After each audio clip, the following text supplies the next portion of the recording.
In the 1980s, mobile phones ran on simple, proprietary code locked to massive hardware. A device like the Motorola DynaTAC 8000X weighed nearly 2 pounds and cost roughly the price of a used car, letting you make calls and store a handful of numbers. By the early 2000s, Symbian ruled the market by building custom software exclusively optimized for durable, button-heavy phones. Over half of all smartphones globally ran Symbian, perfectly matching devices like the legendary Nokia 3310. Meanwhile, BlackBerry captured the professional market with fast, secure software tied directly to its iconic physical QWERTY keyboard. The operating system featured encrypted messaging and protocols built entirely around that satisfying clicking action. In this era, software existed to serve the physical machine. Users bought them for battery life, for their sheer durability, and their physical keyboards, treating the digital interface as a secondary feature. In 2007, Apple introduced a multi-touch screen completely devoid of physical keyboards. The glass surface allowed the device to become whatever the application required. In 2008, Apple launched the App Store and invited third-party developers to build for their hardware.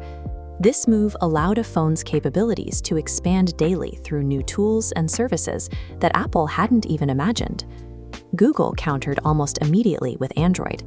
By releasing a flexible, open-source alternative, they allowed hardware makers like Samsung to integrate this new smartphone experience onto third-party hardware. Smooth touchscreens were appealing, but the real value lay in the digital marketplace. Users could now download games, order food, and customize their screens, completely separating the device's utility from its factory settings. Now, success depended entirely on external scale. A platform survived only if it could attract a massive, self-sustaining network of outside developers to keep the software library growing. The shift left tech companies scrambling to build new interfaces. Palm introduced webOS with advanced swipe-based gestures, while Microsoft launched Windows Phone with a completely futuristic, smooth design. Look at this interface. Instead of a static grid of icons, Windows Phone used live, updating tiles that displayed real-time weather and messages right on the home screen. Despite critical praise and massive corporate budgets, both systems shared a fatal flaw: the app gap. The global workforce of developers refused to spend resources building applications for these secondary platforms. Consumers reacted quickly. They liked the colorful tiles and the smooth animations, but if they couldn't download Instagram or find a proper YouTube app, they simply abandoned the platform entirely. Superior user interface design was utterly neutralized by platform economics. A beautifully designed storefront holds zero value if all the shelves inside are empty. The market quickly polarized into two winning models.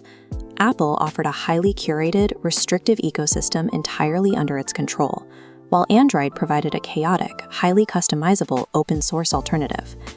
These two wildly different philosophies forced independent app developers to make a choice. Building, testing, and maintaining software is expensive, so developers exclusively dedicated their time and resources to iOS and Android. This created a compounding network effect.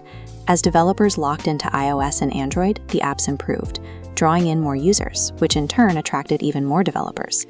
Legacy giants like Symbian and BlackBerry couldn't sustain their own ecosystems and collapsed. This area chart tracking global market share from 2008 to the present illustrates the total eradication of competition. Notice how iOS and Android steadily squeeze out BlackBerry, Windows, and Symbian until they hit 99%. This updated visual shows the massive volume of third-party apps available on those surviving platforms, compared to zero on the dead ones. The smartphone wars were won by platforms successfully monopolizing the developer network effect, not by engineers writing better native code. How does any other operating system survive today in a market entirely dominated by Apple and Google? Some survive through geography. KaiOS thrives by bringing lightweight, essential internet apps like WhatsApp and Google Maps to cheap feature phones. In emerging markets across India and Africa, where smartphones remain a luxury, this bare-bones software provides millions with their first internet access. Others survive by retreating. Samsung poured immense resources into Tizen, an open-source operating system meant to reduce their reliance on Android. When it failed to conquer the phone market due to a lack of apps, Samsung pivoted. Tizen successfully took over the smart TV and appliance market.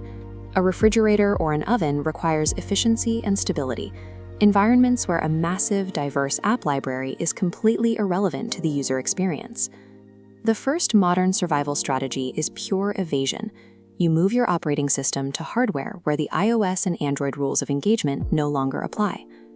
Huawei's HarmonyOS represents a completely different kind of survivor. It was born out of crisis rather than careful strategy. In 2019, United States trade sanctions abruptly cut Huawei off from Google's Android services. The company lost access to the core infrastructure powering its entire fleet of devices. HarmonyOS survived the initial shock by running on a modified Android foundation. However, by 2024, Huawei achieved total independence by stripping out all Android code and forcing developers to build natively on its own internal foundation.